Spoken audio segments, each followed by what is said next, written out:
Good morning. मैं चंदन सिंह शेखावत और सभी स्टूडेंट्स का मेहता पीजी कॉलेज की ऑनलाइन क्लासेस में आज का फिर से स्वागत है आप सभी का।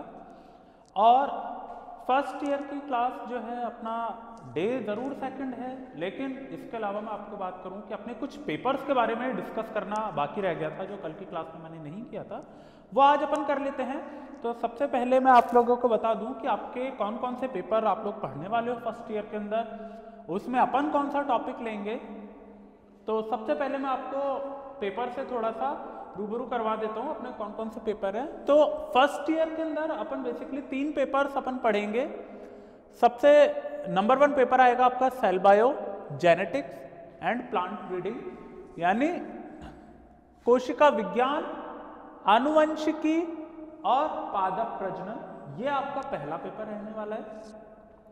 इसके बाद में अपन बात करते हैं सेकंड पेपर की, जिसका नाम है माइक्रोबायोलॉजी, माइकोलॉजी और प्लांट पैथोलॉजी, मतलब सूक्ष्म जीव विज्ञान और कवक विज्ञान और पादप रोग विज्ञान।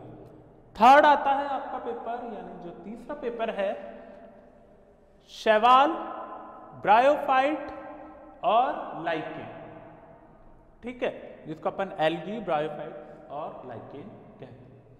तो सबसे पहले जो मैं आप लोगों के साथ में स्टार्ट करवाने वाला हूं जो पेपर है, जिसका नाम है आपका सेकंड पेपर माइक्रोबायोलॉजी, माइकोलॉजी और प्लांट पैथोलॉजी। हालांकि कल की क्लास में मैंने आप लोगों से कुछ इंट्रोडक्टरी पार्ट आप लोगों से डिस्कस किया था, जिसमें मैंने प्लांट पैथोलॉजी का एक जिक्र किया था, हल्का सा मैंने आपको थोड़ा सा इसको इंट्रोडक्शन बताया था इसके बारे में। तो पैथोलॉजी क्या होता है, ठीक है, ये आपको मैंने कल की क्लास में इसलिए बताया क्योंकि ये एक नया सब्जेक्ट है जो आप लोगों ने इससे पहले की क्लासेज में या इससे पहले 11th-12th में आप लोगों ने स्कूल टाइम में या स्कूलिंग में नहीं पढ़ा है। ये आपके लिए एक एज अ न्यू कमर है, ठीक है। तो इसलिए मैंने इस टॉपिक को सबसे पहले लिया है। उसका रीजन ये है क्योंकि और टॉपिक चाहे सेल बायो है चाहे एल्गी है, ये आप लोगों ने फिर भी पढ़े हुए हैं, लेकिन प्लांट पैथोलॉजी का जब भी जिक्र होता है ये हमारे लिए क्या होता है, एक न्यू टॉपिक आता है, बड़ा ही इंटरेस्टिंग टॉपिक है। अगर आप इसको कंसेप्ट को आराम से समझेंगे, अच्छे से समझेंगे, तो इससे बेटर जो टॉपिक है आप लोगों के लिए नहीं होता। क्यों? क्योंकि इसमें क्या होता है, कई ऐसी चीज़ें होती है जो हमने कभी पहले सुनी नहीं, हमने कभी देखी नहीं, लेकिन वो एनवायरनमेंट में होती भी है और हमारी जो डेली लाइफ है उससे जुड़ी भी है। आ रही चीज़ समझ? तो आज की क्लास में अपन स्टार्ट करते हैं अपना पेपर नंबर 2, माइकोलॉजी, माइक्रोबायोलॉजी और प्लांट पैथोलॉजी। जब भी इस पेपर का नाम हम बोलते हैं माइकोलॉजी या माइक्रोबायोलॉजी, तो माइक्रोबायोलॉजी मतलब माइक्रोब्स, वायरस, बैक्टीरिया, माइकोप्लाज्मा, इन सब की स्टडी की जाती है। माइकोलॉजी जो यहां पर मैंने लिखा हुआ भी है फंजाई, यानी फंजाई की स्टडी जब अपन करते हैं उसको बोलते हैं अपन माइकोलॉजी। और प्लांट पैथोलॉजी भी इसी से जुड़ा हुआ है, लेकिन थोड़ा सा अलग है। प्लांट पैथोलॉजी का मतलब क्या है कि पादप रोग विज्ञान तो है ही इसका हिंदी अर्थ, लेकिन जो माइकोलॉजी है यानी फंजाई की जो अपन स्टडी करते हैं, उस फंजाई या कवक की वजह से पादपों में कौन कौन से रोग होते हैं उसकी स्टडी या उसका अध्ययन अपन किस में करते हैं, प्लांट पैथोलॉजी में करते हैं, ठीक है।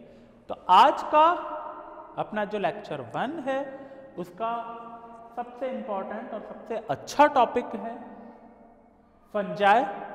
तो बेसिकली फंजाई का नाम अपन सुनते हैं या अपन इसको बोलते हैं हिंदी में कवक। क्या बोलते हैं? कवक। तो कवक क्या होते हैं आप लोगों को पता है, लेकिन फिर भी मैं आप लोगों को बता देता हूं। कवक जो होते हैं वो सजीव होते हैं, ठीक है। बहुत लोगों को ये चीज़ पता भी नहीं होगी तो फंजाई या कवक अपन जिसकी बात कर रहे हैं कि वो लिविंग है या ये नॉन लिविंग है। ये लिविंग तो है, सजीव तो है, ठीक है, बस फर्क इतना सा आ जाता है कि ये अपना भोजन खुद नहीं बना सकते, खुद नहीं बना सकते, ठीक है। ये भोजन के लिए दूसरों पर निर्भर रहते हैं।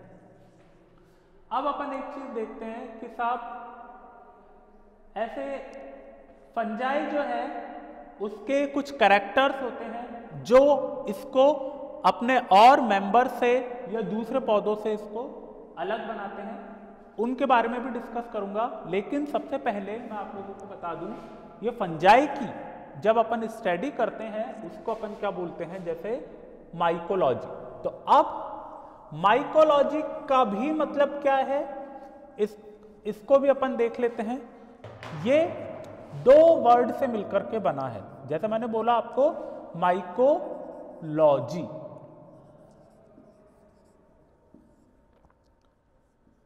तो माइकोस प्लस लोगोस। अब यहां पर माइकोस का मतलब क्या है, माइकोस का मतलब है मशरूम,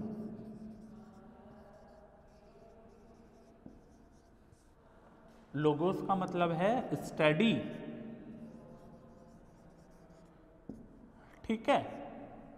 और मशरूम को भी अपन हिंदी में बोलते हैं छत्रक। छत्रक का मतलब क्या होता है, छाते जैसी संरचना। अगर मैं मशरूम की बात करूं, एक मशरूम जो होता है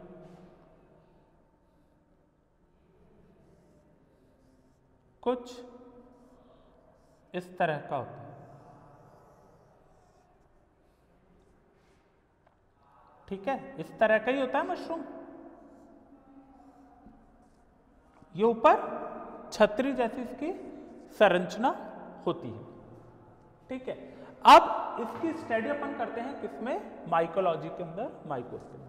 तो बेसिकली फंजाई जब भी आप पढ़ोगे तो फंजाई क्या होता है कि ये ऐसे जीवित जीव हैं जो भोजन स्वयं नहीं बना सकते, ये फूड फॉर्मेशन के लिए या एक तरह से अपने जो भोजन की जो आवश्यकताएं हैं या जरूरत है उसको पूरा करने के लिए जीवित जो पौधे हैं, दूसरे जो जीवित जीव हैं, उनसे अपनी भोजन की आवश्यकताओं को पूरी करते हैं। तो कहने का मतलब क्या हुआ, ये भोजन के लिए दूसरों पर निर्भर रहते हैं। तो भोजन के लिए दूसरों पर निर्भर रहते हैं, इसका मतलब क्या है, ये एक्लोरोफिलस थैलोफाइट होते हैं। कैसे होते हैं, एक्लोरोफिलस, क्योंकि क्लोरोफिल तो होता नहीं है इसके अंदर, ठीक है। तो ये कैसे होते हैं, एक्लोरोफिलस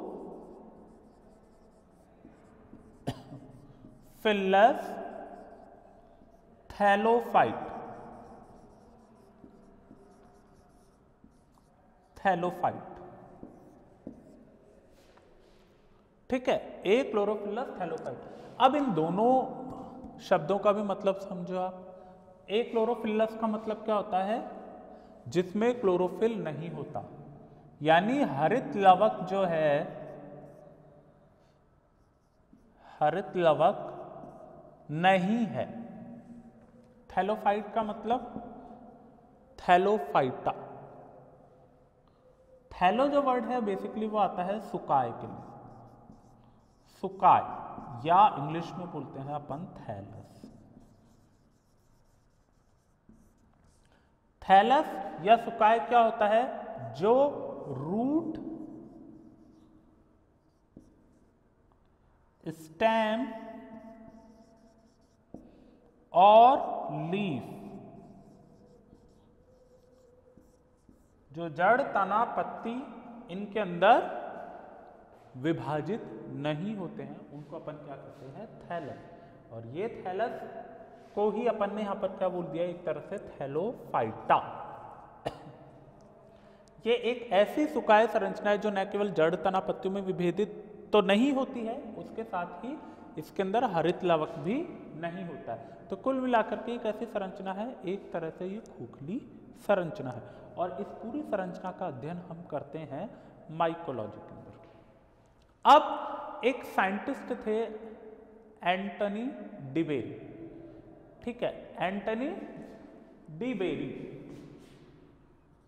ANTONY, एंटनी डी बेरी। इनको अपन फादर ऑफ मॉडर्न माइकोलॉजिस्ट कहते हैं। क्या बोलते हैं इसको? मैं ऐसे लिख लेता हूं, आप लोग ऐसे सुने, एंटोनी डीबेरी।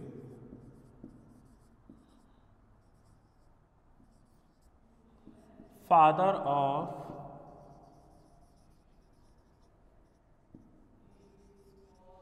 मॉडर्न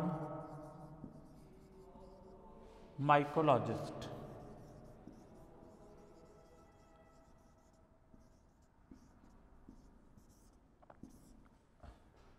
तो इनको फादर ऑफ मॉडर्न माइकोलॉजिस्ट क्यों कहते हैं? इनको इसलिए कहते हैं क्योंकि मॉडर्न माइकोलॉजिस्ट मतलब आधुनिक कवक विज्ञान, यानी कवक विज्ञान के आधुनिक जन्मदाता एंटनी डीबेरी हैं। इन्होंने बताया कि कोई भी जो मशरूम है उसका लाइफ साइकिल जो है, उसकी जो कार्य करने का जो तरीका है, उसका जो जीवन चक्र है, उसके जीवन में कौन कौन सी घटनाएं होती है, किस तरह से होती हैं, उन सभी के बारे में विस्तार से अध्ययन किन्होंने किया था?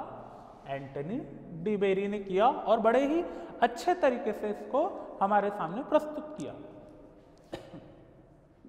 क्योंकि ये भी इस बात से सहमत थे कि जो फंजाई होती है वो फंजाई कैसी होती है?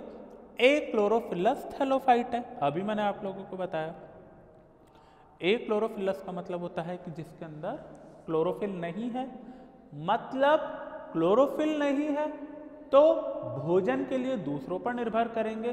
तो इसलिए हमेशा एक चीज आप लोग स्टूडेंट्स ये ध्यान में रखना, जब भी फंजाई का जिक्र आपके सामने होगा या किया जाएगा तब आपके माइंड में ऑटोमेटिकली एक चीज आ जानी चाहिए कि ये परजीवी हैं। परजीवी मतलब दूसरों पर निर्भर हैं भोजन के लिए, खुद तो बना नहीं सकते। अब ऐसे कौन कौन से मुख्य बिंदु होते हैं जो फंजाई को एल्गी से अलग करते हैं या ब्रायोफाइटा से अलग करते हैं? ठीक है, क्योंकि एल्गी का नाम मैंने इसलिए लिया क्योंकि एल्गी क्या है? शैवाल है, और शैवाल कैसे होते हैं? हरे होते हैं, उनमें क्लोरोफिल प्रेजेंट होता है, जबकि यहाँ पर तो क्लोरोफिल है नहीं। तो जहाँ पर क्लोरोफिल या हरित लवक मौजूद है वो क्या करते हैं? खुद का भोजन खुद ही बनाते हैं और उस भोजन को प्राणियों को आगे ट्रांसफर कर देते हैं। या प्राणी जो है, दूसरे प्राणी है या दूसरे जीव हैं, वो हरे पौधों से अपना भोजन ग्रहण कर लेते हैं। तो वो बात तो चलो दूसरी हुई, लेकिन अपन यहाँ पे जिक्र कर रहे हैं फंजाई का। तो फंजाई जो है इसके कुछ कैरेक्टर्स हैं। अब कैरेक्टर्स में सबसे पहला आ जाता है इसका न्यूट्रिशन। क्योंकि फंजाई की जब भी बात होती है तो हमारे दिमाग में क्या आता है कि इसका मोड ऑफ न्यूट्रिशन क्या है। तो न्यूट्रिशन की बात करें तो ये हेटेरोट्रॉफिक होता है। हेटेरोट्रॉफिक का मतलब क्या होता है? विषमपोषी। हिंदी में क्या बोलते हैं अपन इसको? विषमपोषी। विषमपोषी, ठीक है। विषमपोषी पता है। हरित लवक तो है नहीं। जब हरित लवक नहीं होगा इसके अंदर तो क्या होगा? भोजन बनाने की क्षमता नहीं होगी, और भोजन बनाने की क्षमता नहीं होगी, यही गुण एल्गी से फंजाई को अलग करता है, जिसको आज हम पढ़ रहे हैं। ठीक है, अब ये तो बात हो गई साहब इसके न्यूट्रिशन की। अब इसके बात कर लेते हैं साहब थैलस की, क्योंकि मैंने आप लोगों को क्या बताया था अभी? ये एक क्लोरोफिलस थैलोफाइटा है। यही तो बताया था मैंने, एक क्लोरोफिलस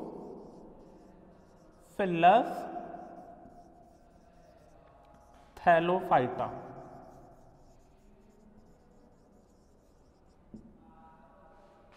मतलब क्लोरोफिल एब्सेंट, क्लोरोफिल यानी एब्सेंट।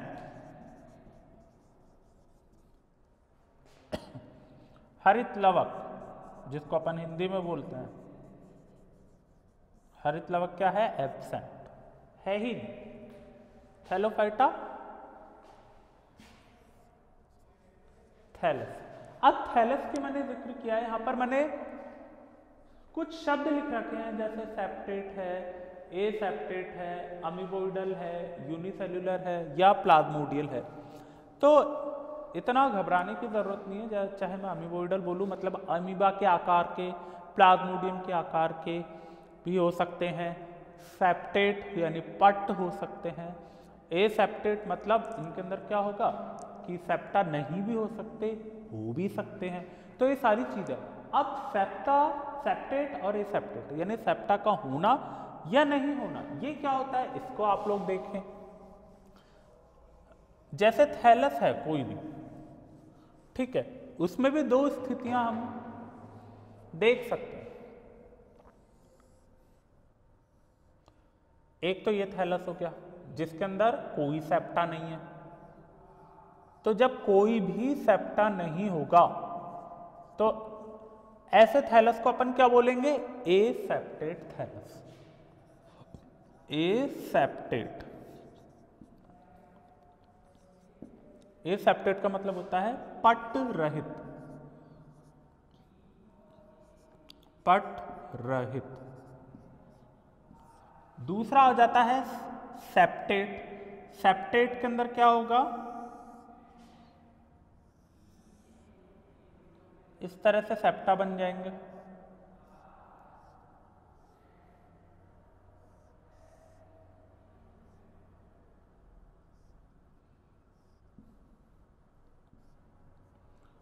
ठीक है,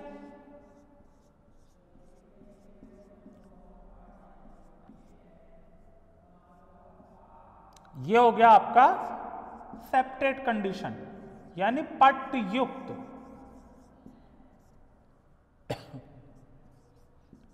पट्ट युक्त।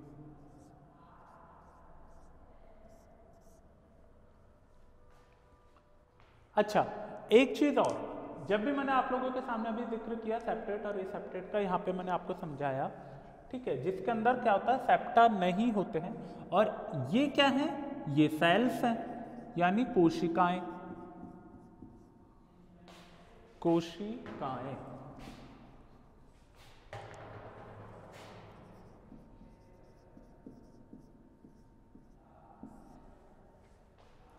हिंदी में कोशिकाएं बोलते हैं, इंग्लिश में सेल्स बोलते हैं। जब भी इस तरह की सिचुएशन अगर आपको देखने को मिले एसेप्टेट के अंदर, अब ये पूरी एक सेल्स है, ठीक है, एक चीज का आप थोड़ा सा सुधार करें, जिसको मैंने कोशिकाएं बताया है वो है एक्चुअल में न्यूक्लियस। सेल तो ये पूरी है और इसके अंदर ये जो आ जाते हैं ये न्यूक्लियस होते हैं। अभी मैंने आपको जिनको सेल्स कहा था उसको थोड़ा सा आप लोग सुधार कर ले। ये एक पूरी कोशिका है, उस कोशिका के अंदर ये बहुत सारे न्यूक्लियस है। तो जब ये न्यूक्लियस ऐसे बिखरी हुई अवस्था में है, स्कैटर्ड अवस्था में है, इनके बीच में कोई पट्ट नहीं है, इसलिए ये बहुत सारे एक साथ बिखरी हुई अवस्था में होने की वजह से इनको अपन बोलते हैं न्यूक्लियस। कैसे हैं, मल्टी न्यूक्लिएट, मल्टी न्यूक्लिएट। और जब भी इस तरह की स्थिति आप लोग पढ़ोगे या आप लोगों के सामने आएगी तो इसको एक नाम और दिया जाता है जिसको अपन बोलते हैं सिनोसिटिक कंडीशन। सिनोसिटिक कंडीशन। सिनोसिटिक कंडीशन का मतलब होता है संकोशिक अवस्था।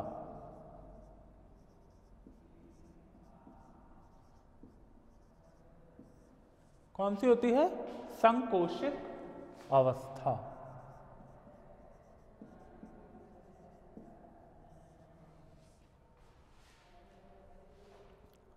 आगे समझ में।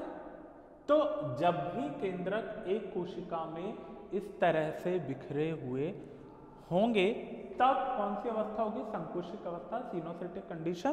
क्यों, क्योंकि इसके अंदर क्या है, पट्ट तो है नहीं, ठीक है। वहीं इसके विपरीत अगर मैं दूसरी इसकी बात करूं, दूसरे डायग्राम की या दूसरी अवस्था की मैं बात करूं जिसको अपन बोलते हैं सेप्टेट या पट्ट युक्त, जिसमें आप लोग देख लो बीच बीच में पट्ट हैं जो क्या कर रहे हैं, एक पूरी, ये तो पूरी एक कोशिका थी, इसमें एक कोशिका के भी कई टुकड़े हो गए, कई भाग हो गए। जैसे ये एक अलग सेल है, ये एक अलग है, ये सेल 1 हो गई, ये सेल 2 हो गई, ठीक है। जैसे ये सेल 3 हो गई, या 2 इसको बोल दो, 3 इसको बोल दो, एक ही बात है। ये 4 हो गई, ये 5, ये 6, 7, 8 और 9, ऐसे करके ये 10, 11 और 12। मतलब अपन ने देखा कि इसके एक ही पूरी जो कोशिका थी, पट्ट बन जाने से उसके 12 भाग हो गए। अब हर कोशिका का एक अपना केंद्रक है, ठीक है। अपना केंद्रक कैसे? क्योंकि आप लोग जानते हो कि एक कोशिका की जितनी भी जो भी क्रियाएं होती है एक कोशिका के अंदर, उसको नियंत्रित करने का या उसको कंट्रोल करने का किसका काम होता है? न्यूक्लियस का होता है। तो सेल की एक्टिविटीज को कंट्रोल करने का काम किसका होता है? न्यूक्लियस का होता है।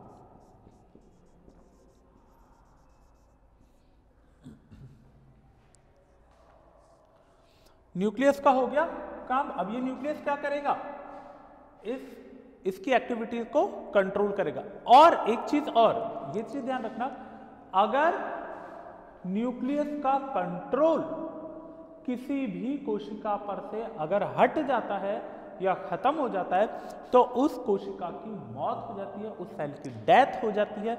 उस डेथ को या उस सेल की मृत्यु को या सेल डेथ को अपन क्या कहते हैं? एक स्पेसिफिक वर्ड आता है, अपोप्टोसिस।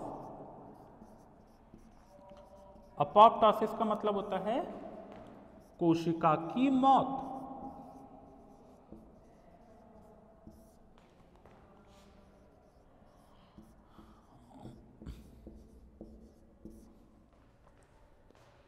ठीक है, ये एक नया वर्ड है, इसको आप लोग लिख लेना, क्योंकि ये जब भी आप पीजी करते हो, मास्टर्स करते हो, मास्टर्स पढ़ोगे या मास्टर्स करते हो, तब वहां आपको ये शब्द देखने को मिलता है, ये वर्ड। तो इसका जो सेकंड पॉइंट था थैलस, वो आप लोगों को क्लियर हुआ। इसके बाद आ जाता है अपना third point, cell wall. Cell wall के बारे में मैंने यहां पर दो चीजें लिख रखी है, एक तो फंगल सेल्यूलोज प्लस काइटिन। इस चीज को आप अंडरलाइन कर लेना।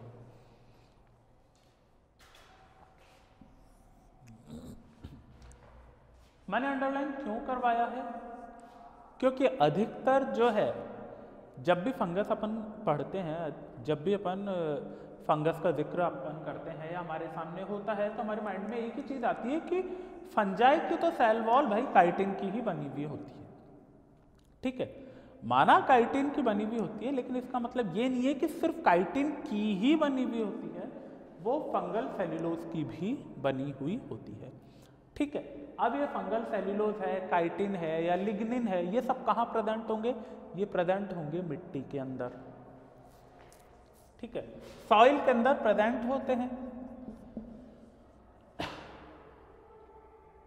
और काइटिन की सेल वॉल बनी होने की वजह से ही अपन इसको किससे स्टेन करते हैं, किससे अभिरंजित करते हैं? वो आ जाता है कॉटन ब्लू। किससे करते हैं? Cotton blue. यहां लिख दो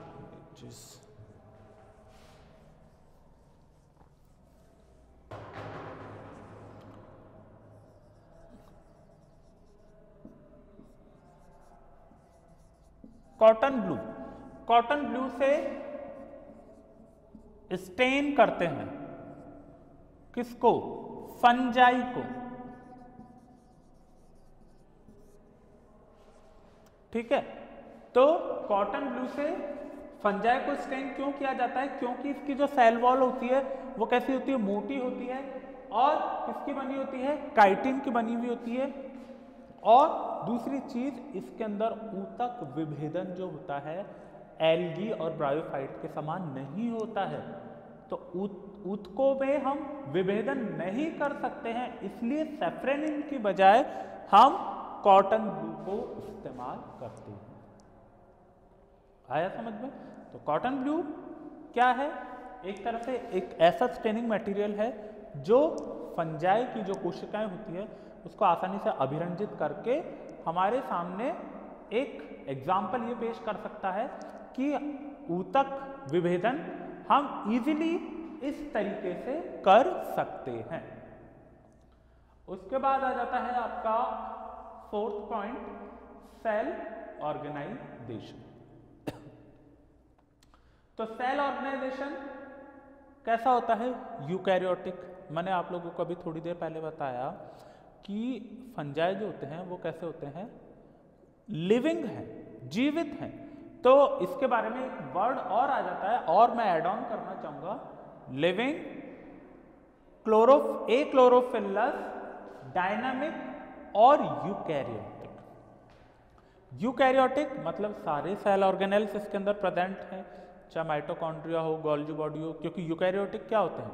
जिसमें सभी सेल ऑर्गेनेल्स प्रेजेंट हो और न्यूक्लियस जो है उसके अंदर वेल डेवलप है वो या सुविकसित अवस्था के अंदर केंद्रक इसके अंदर मौजूद हो, उसको अपन यूकैरियोटिक कहते हैं। दूसरी चीज, सेल ऑर्गेनाइजेशन के अंदर एक पॉइंट और आता है जो माइसीलियम को रिप्रेजेंट करता है। माइसीलियम इसको थोड़ा सा ऐसे लिख लो, माइसीलियम। ठीक है, तो अब इसके माइसीलियम की अपन बात करते हैं कि इसका जो माइसीलियम होता है वो पहले तो कैसा होता है? सिंगल सेल के जैसा होता है या एक पतले धागेनुमा जैसा होता है और जो आगे चल करके ब्रांच्ड हो जाता है।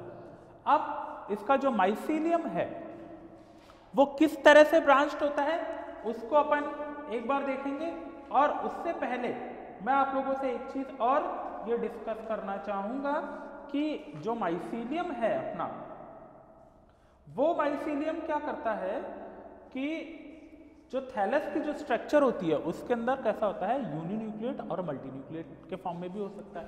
अब माइसीलियम क्या होता है वो अपन देखें थोड़ा सा। थोड़ा बहुत तो मैंने आप लोगों को कल भी बताया था।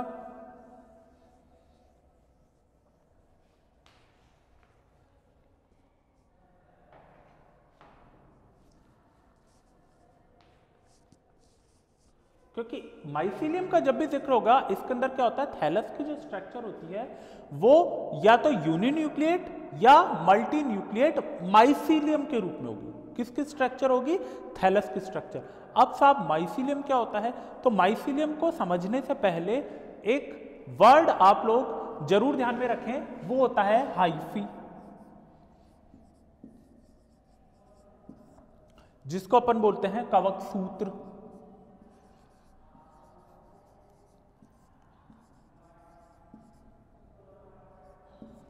ठीक है, अब ये जो कवक सूत्र होता है यही आगे चल करके कवक जाल यानी माइसीलियम के अंदर कन्वर्ट होता है। वो किस तरह से होगा? जैसे मैंने कल की क्लास में आपको बताया था कि ये किसी भी जिम्नोस्पर्म की एक सेल है उसका डायग्राम है। ठीक है, और इसके ऊपर कवर्ड करा हुआ है क्यूटिकल ने। ये हो गई इसकी हाइपोडर्मिस।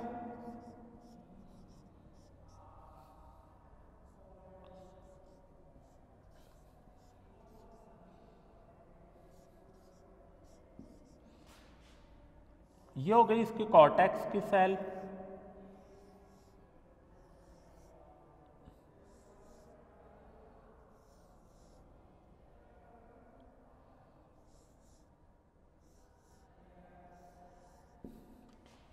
अब कवक सूत्र कहाँ होता है या हाइफी, अपन को हाइफी कहाँ प्रेजेंट होगा? जैसे ही पैथोजन अटैक करेगा किसी भी प्लांट की होस्ट सेल पर यानी परपोषी कोशिका पर, तो वो सिंगल धागेनुमा संरचना के रूप में होगा। फिर ये इस क्यूटिकल को तोड़ देगा। ये क्या होती है? क्यूटिकल। हिंदी में बोलते हैं उत्त्वचा।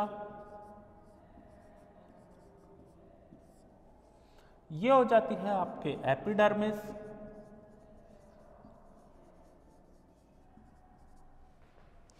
ये हो जाती है आपके हाइपोडर्मिस,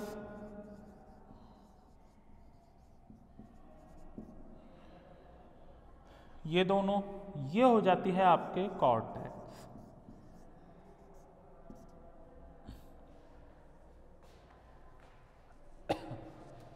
तो ये हाइफी या ये कवक सूत्र जब भी किसी भी प्लांट की होस्ट सेल पर अटैक करता है, यानी परपोषी कोशिका पर अटैक करता है, तो ये क्यूटिकल एपिडर्मिस को तोड़ता हुआ, हाइपोडर्मिस को भी तोड़ता हुआ और कॉर्टिकल सेल्स को भी यहां से तोड़ता हुआ ये इधर आ जाता है। अब ये यहां आया, यहां आकर के ये इस तरह से विभाजन कर देता है। ठीक है, तो इस तरह से ये क्या होता है, आगे शाखित होता चला जाता है। ठीक है, अब अपन इसको क्या बोलेंगे, माइसीलियम। क्या बोलेंगे, माइसीलियम। माइसीलियम क्यों बोलते हैं, या इसको बोलते हैं कवक जाल।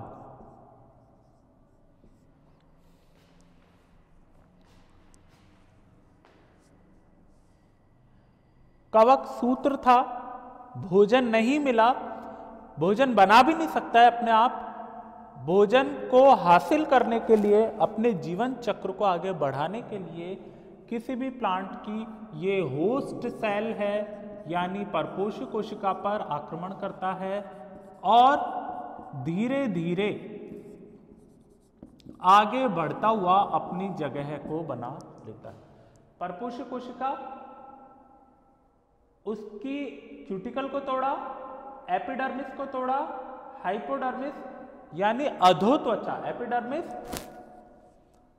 एपिडर्मिस क्या होती है, बाह्य त्वचा, उसके नीचे वाली त्वचा हाइपोडर्मिस, इसको मैं हिंदी में भी लिख लेता हूं, अधोत्वचा, बाह्य त्वचा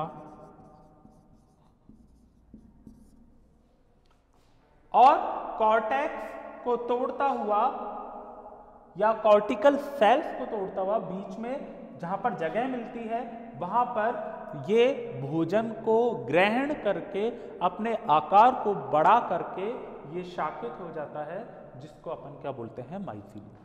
तो मैंने आप लोगों के सामने भी जिक्र किया था कि सेल ऑर्गेनाइजेशन के अंदर इसमें यूकैरियोटिक स्ट्रक्चर होती है, यूकैरियोटिक जीव होते हैं, लिविंग होते हैं, वो बात और है, खुद का भोजन नहीं बना सकते, लेकिन इसके अंदर जो माइसीलियम है, माइसीलियम के रूप में ही थैलस जो होगा हमें देखने को मिलेगा, और जो कैसा हो सकता है, एक केंद्रक भी हो सकता है और बहुत सारे केंद्रक भी उसके अंदर हो सकते हैं। अब अपन देखते हैं इसकी लाइफ साइकिल, यानी इसका जीवन चक्र।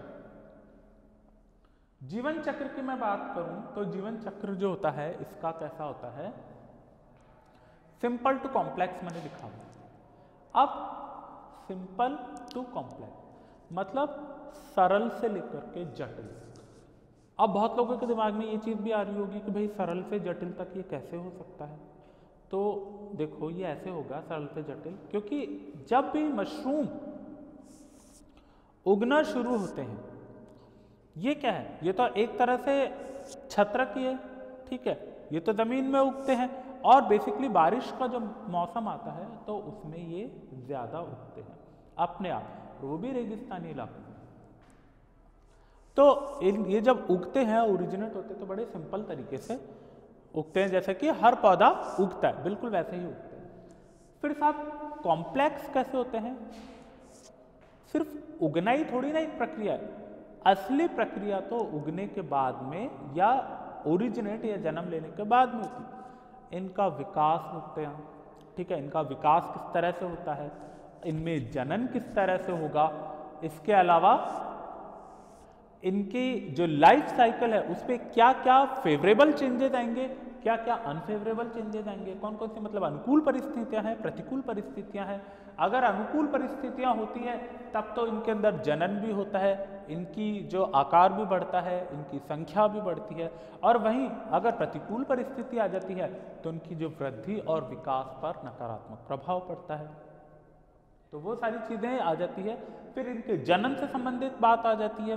तो जब अगर परिस्थिति अनुकूल है तो ये एसेक्सुअल सेक्सुअल दोनों तरह का इनमें जनन आराम से हो जाता है, इजीली हो जाता है, और इनकी लाइफ साइकिल जो होती है बड़ी इजी गोइंग हो जाती है। ठीक है, वहीं अगर एडवर्स कंडीशन आ गई, सब बहुत ही तेज गर्मी पड़ गई, ठीक है, या बहुत ज्यादा बारिश हो गई, या बहुत ज्यादा सर्दी पड़ गई, या बिल्कुल एकदम बर्फ गिर गई, इस तरह की अगर सिचुएशन आती है तब क्या होता है, इनकी जो लाइफ साइकिल है वो बड़ी जटिल हो जाती है। जटिल क्यों? क्योंकि बीच में क्या होता है कि इनकी जो उपापचयी क्रियाएं हैं, इनकी मेटाबॉलिक एक्टिविटीज हैं, इनके डेवलपमेंट है, इनका ग्रोथ है, वो कुछ समय के लिए रुक जाता है, और ये तब तक रुका रहता है जब तक कि अनुकूल परिस्थितियां नहीं आ जाती या प्रतिकूल परिस्थितियां चली नहीं जाती, ये तब तक रहता है।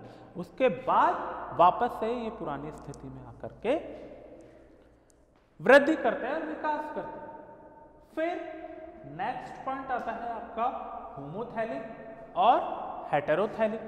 सब होमोथैलिक और हेटेरोथैलिक क्या है? ये एक तरह से दो स्ट्रेन को, दो प्रभेद को, या दो लैंगिक जनन को बताते हैं। दो लैंगिक जनन कैसे? मेल और फीमेल, मेल और फीमेल। होमोथैलिक का मतलब क्या होता है? समान, यानी मेल और फीमेल दोनों ही, जिनका विकास भी, जिनकी वृद्धि भी, जिनकी सारी क्रियाएं अगर एक ही पौधे पर होती है जब तो वो हो जाते हैं होमोथैलिक, मतलब एक ही थैलस पर। और हेटेरोथैलिक जिसमें मेल और फीमेल दोनों की ग्रोथ, दोनों का डेवलपमेंट अगर अलग अलग थैलस पर होता है तब अपन इसको बोलते हैं हेटेरोथैलिक। तो बेसिकली क्या होता है इसमें, जैसे एस्कोमाइसिटीज की मैं बात करूं, या बेसिडियोमाइसिटीज की बात करूं, या मैं ड्यूट्रोमाइसिटीज की बात करूं, तो उन सभी के अंदर होमोथैलिक और हेटेरोथैलिक ये दोनों ही कंडीशन उनके कुछ मेंबर्स में हमको देखने को मिलती है। हाँ, ड्यूट्रोमाइसिटीज के बारे में एक चीज आप लोग एक ध्यान रखना, क्योंकि ड्यूट्रोमाइसिटीज जो होते हैं वो कैसे होते हैं? Fungi imperfecti. ठीक है, अब फंजाई इम्परफेक्टाई मैंने ड्यूट्रोमाइसिटीज के लिए ही क्यों बोला? उसका कारण है क्योंकि ड्यूट्रोमाइसिटीज जो होते हैं उसमें, या ड्यूट्रोमाइसिटीज के सदस्यों में सेक्सुअल रिप्रोडक्शन नहीं होता है। ठीक है, उसमें सेक्सुअल नहीं होगा, तो इसका मतलब क्या है? स्पोर्स कैसे बनेंगे? स्पोर का फॉर्मेशन या बीजाणुओं का जो उत्पन्न होना होगा वो एसेक्सुअली होगा। अलैंगिक जनन से वो स्पोर्स उत्पन्न होंगे, लैंगिक जनन तो होगा ही नहीं। जब लैंगिक जनन ही नहीं होगा तो क्या होगा? फंजाई कैसी हो गई? इम्परफेक्ट ही हो गई। परफेक्ट कब होती है? जब मेल और फीमेल दोनों हो। या तो अगर मेल प्रेजेंट होगा इसके अंदर, या फिर इसमें फीमेल प्रेजेंट होगा। अगर मेल ही प्रेजेंट होगा तो फीमेल का होने का या नहीं होने का कोई मतलब ही नहीं। अगर मेल प्रेजेंट है और फीमेल नहीं है, ठीक है, ऐसे समझो, अगर मेल प्रेजेंट है और फीमेल एब्सेंट है तो मेल अकेला तो सेक्सुअल रिप्रोडक्शन कर नहीं सकता, और यदि अगर फीमेल ही प्रेजेंट है और मेल एब्सेंट है तो फीमेल भी अकेली भी सेक्सुअली रिप्रोड्यूस नहीं कर सकती है। ठीक है, तो इसलिए ड्यूट्रोमाइसिटीज के बारे में हम जब भी आगे पढ़ेंगे तो उसके बारे में एक चीज ध्यान रखना, ये फंजाई इम्परफेक्टाई कहलाते हैं। अब इसके बारे में अपन और आगे डिटेल में पढ़ेंगे। अब इसके हैबिटाट के बारे में पढ़ लेते हैं अपन। इसका हैबिटाट, हैबिटाट मतलब आवास, ये कहां कहां होते हैं वो देखते हैं अपन। क्योंकि फंजाई ऐसा थोड़ी ना कि सिर्फ पानी में रहती है या फिर वो जमीन पर रहती है, ये तो दोनों पर रहती है फंजाई।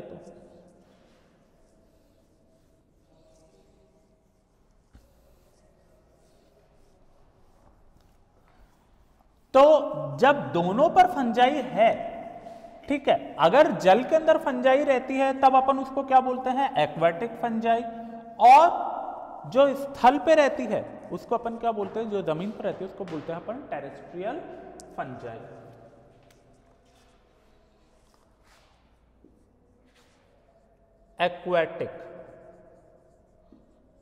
Aquatic fungi.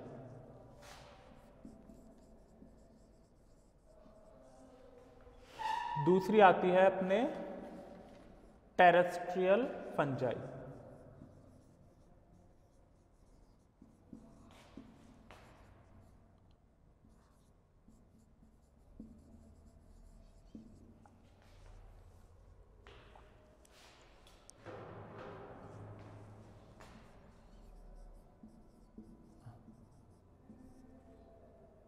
जलीय कवक, और इसको अपन बोलेंगे स्थलीय कवक।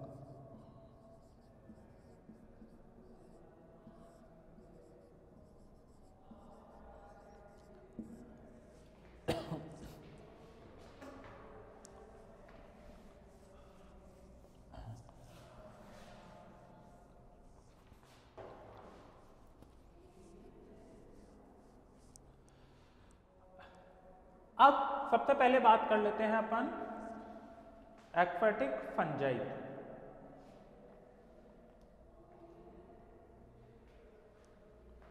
ठीक है, अब एक्वाटिक फंजाई जो कि जल के अंदर होती है और ये पैरासिटिक सेप्रोफिटिक के रूप में जो जल में पौधे होते हैं उन पर अपना जीवन यापन करती है।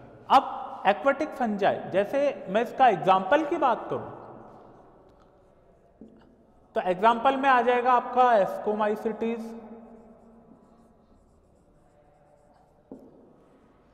इसके अलावा बेसिडियोमाइसिटीज,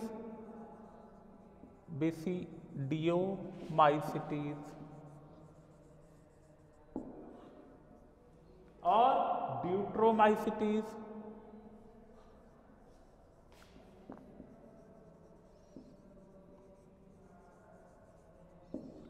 ये कुछ इसके एग्जाम्पल हैं। अब क्या होता है कि जैसे ये क्या होती है, एस्कोमाइसिटीज या बेसिडियोमाइसिटीज या ड्यूट्रोमाइसिटीज,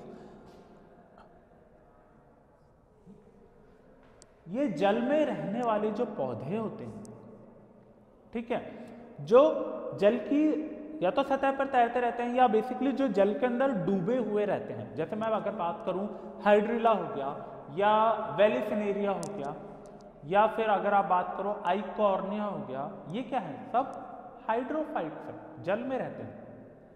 यहां पर देखो जल कोई स्पेसिफिक नहीं होगा कि साहब कि भाई एस्कोमाइसिटीज, बेसिडियोमाइसिटीज या ड्यूट्रोमाइसिटीज ये समुद्र के जल में ही रहेंगे, नहीं, ये कहाँ प्रेजेंट होंगे, समुद्र के जल में तो होंगे ही होंगे, उसके अलावा तालाब के जल में, नदियों के जल में भी प्रेजेंट होते हैं।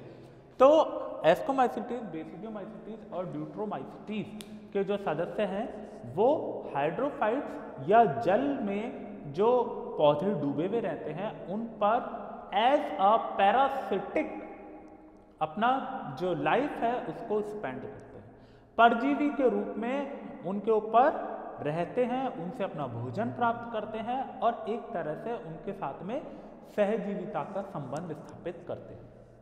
उनको मारेंगे नहीं, क्योंकि अगर सपोज करो ये फंजाई उन पौधों को मार दे तो भोजन कहाँ से मिलेगा, ठीक है ना।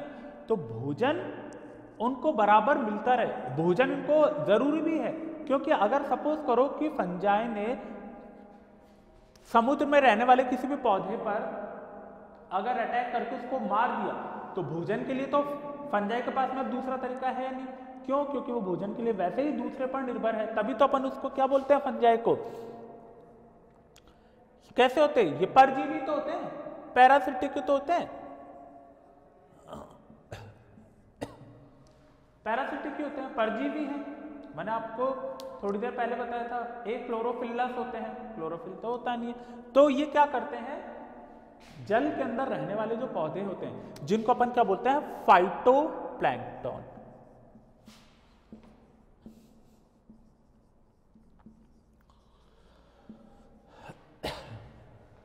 फाइटो प्लैंकटन, फाइटो का मतलब ही होता है प्लांट,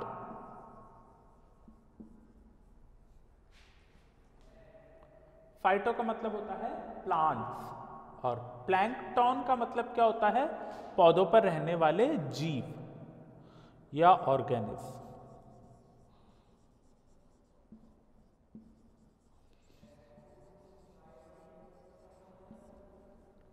ठीक है, तो पौधों पर रहने वाले जीवों से भी अपना भोजन प्राप्त करते हैं, उन पौधों से भी प्राप्त करते हैं, और उनके एग्जाम्पल्स कौन कौन से हैं, एस्कोमाइसिटीज, बेसिडोमाइसिटीज और ड्यूट्रोमाइसिटीज। मैंने अभी थोड़ी देर पहले आप लोगों के सामने एक जिक्र किया था ड्यूट्रोमाइसिटीज का, इसको आप लोग लिख लेना, मैं लिख देता हूं। इसको अपन बोलते हैं फंजाई इम्परफेक्टाई, इम्परफेक्टाई।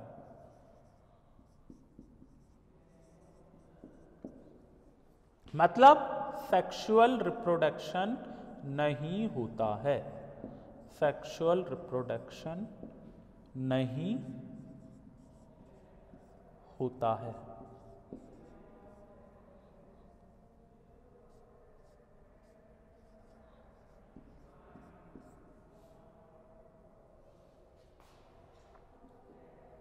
ठीक है, अब दूसरी तरफ अपन बात कर लेते हैं दूसरी फंजाई की, टेरेस्ट्रियल फंजाई की। तो टेरेस्ट्रियल फंजाई जो है वो कहां पे रहेगी, आपके स्थल पर रहेगी। ठीक है,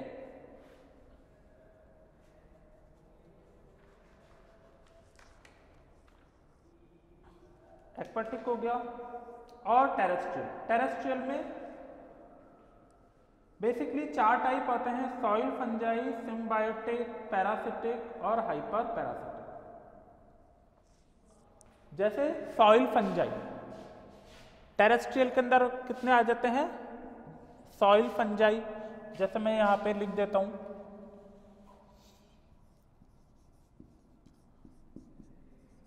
सॉइल फंजाई। और कौन सा आता है आपका, parasitic fungi, parasitic fungi, symbiotic fungi, symbiotic fungi, और हाइपर पैरासिटिक फंजाई।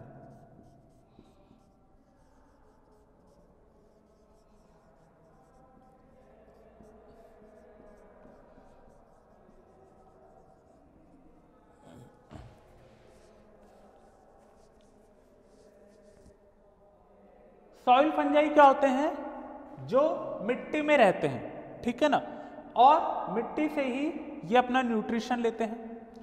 और पैरासिटिक फंजाई ऐसे फंजाई जो भोजन के लिए दूसरे जीवों पर निर्भर करते हैं, उनको अपन बोलते हैं पैरासिटिक फंजाई।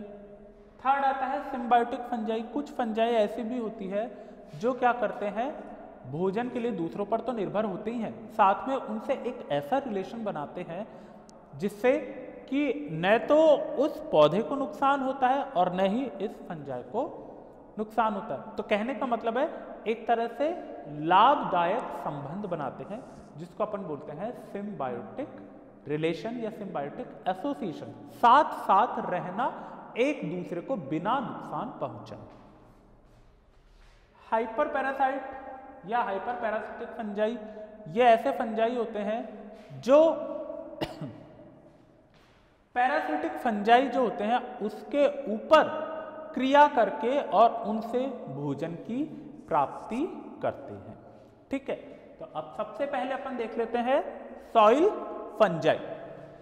तो सॉइल फंजाई जो होते हैं ये क्या करते हैं, परजीवी कृमिनाशक के रूप में जीवन यापन करते हैं, और इसमें 2 टाइप के मिलते हैं।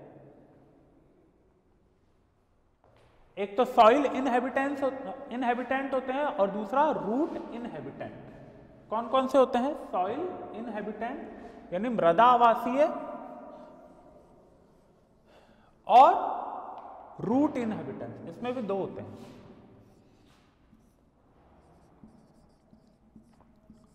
सॉइल इनहेबिटेंट यानी मृदा आवासीय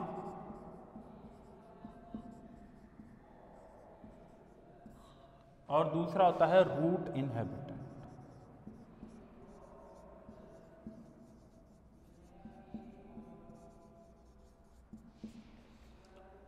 यानी मूल आवासीय।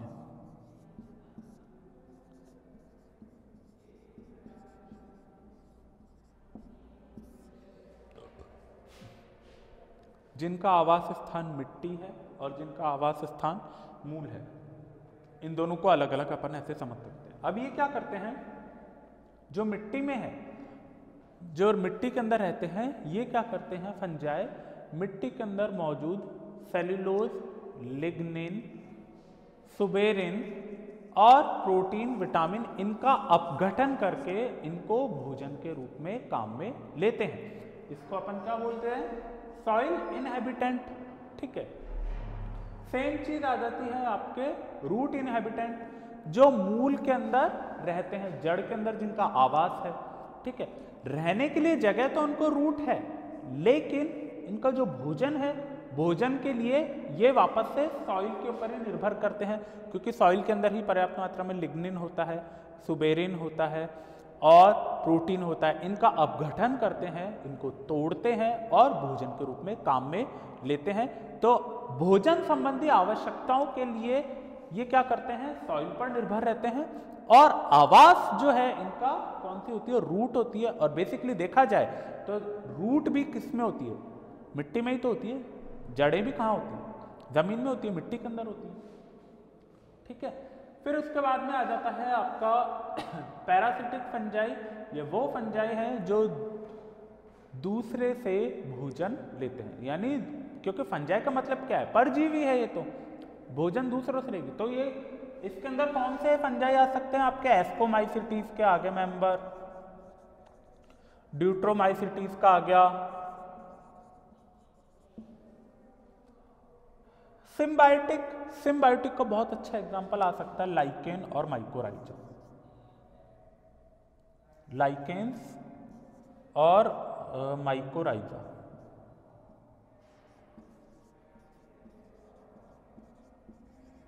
लाइकेन और माइकोराइजा, तो ये सबसे अच्छे एग्जाम्पल हैं इसके अंदर। अब जैसे अगर मैं बात कर रही हूं कि लाइकेन की, तो लाइकेन के अंदर क्या होता है, एस्कोमाइसिटीज और बेसिडियोमाइसिटीज।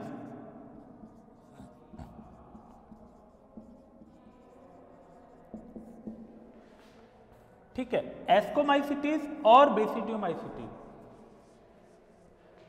ये क्या करते हैं, एक तरह से संबंध बनाते हैं। ठीक है, कौन सा संबंध बनाते हैं, ये symbiotic association.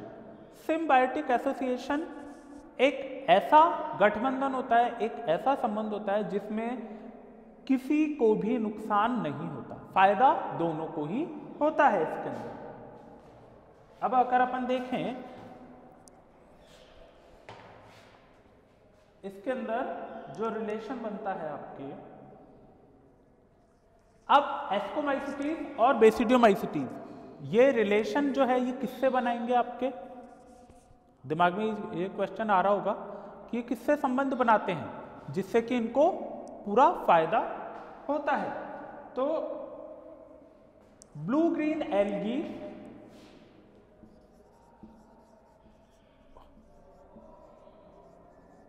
Blue green algae, ठीक है, नील हरित शैवाल जिसमें ऑसिलेटोरिया, साइनोबैक्टीरिया और नॉस्टॉक, ये तीनों आते हैं इसके अंदर। उनसे एस्कोमाइसिटीज और बेसिडियोमाइसिटीज जो होते हैं, इनसे भोजन संबंधी आवश्यकताओं को पूरा करने के लिए इनके साथ में रहते हैं, इनसे संबंध बनाते हैं। उसको अपन क्या बोलते हैं, सिम्बायोटिक एसोसिएशन, यानी सहजीवन, साथ साथ रहना।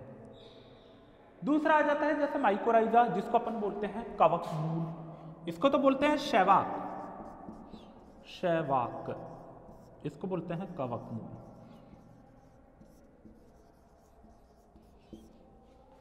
माइकोराइजा भी क्या होता है, ये भी एक ऐसी मूल है एक जो कि एक ऐसा संगठन तैयार करती है एंजियोस्पर्म और जिम्नोस्पर्म की जड़ों के साथ में कि उनको किसी भी तरह का नुकसान नहीं होता और भोजन संबंधी आवश्यकताओं की पूर्ति भी हो जाती है, जिसको अपन क्या बोलते हैं, माइकोराइजा। हाइपर पैरासाइट या हाइपर पैरासिटिक फंजाई ऐसे फंजाई होते हैं जो पैरासिटिक फंजाई मतलब एस्कोमाइसिटिस और बेसिडियोमाइसिटिस से अपना भोजन प्राप्त करते हैं। जब ये मेंबर खत्म हो जाएंगे, नष्ट हो जाएंगे, तो इनको भोजन के रूप में ये काम में लेंगे। ठीक है, तो आज का ये अपना टॉपिक कंप्लीट होता है। यहाँ पर इसके कैरेक्टर्स क्या क्या हैं, इसका हैबिटाट, ये जो पॉइंट्स आते हैं आपके वो आते हैं बेसिकली हैबिटाट में। हैबिटाट मतलब आवास, तो ये कहां कहां रहते हैं, तो जल में रहते हैं और स्थल में रहते हैं। ये चीज अपना कंप्लीट हुआ और इससे रिलेटेड जो भी अगर कोई भी प्रॉब्लम्स होंगी तो वो अपन नेक्स्ट वीडियो लेक्चर में डिस्कस करेंगे। तब तक के लिए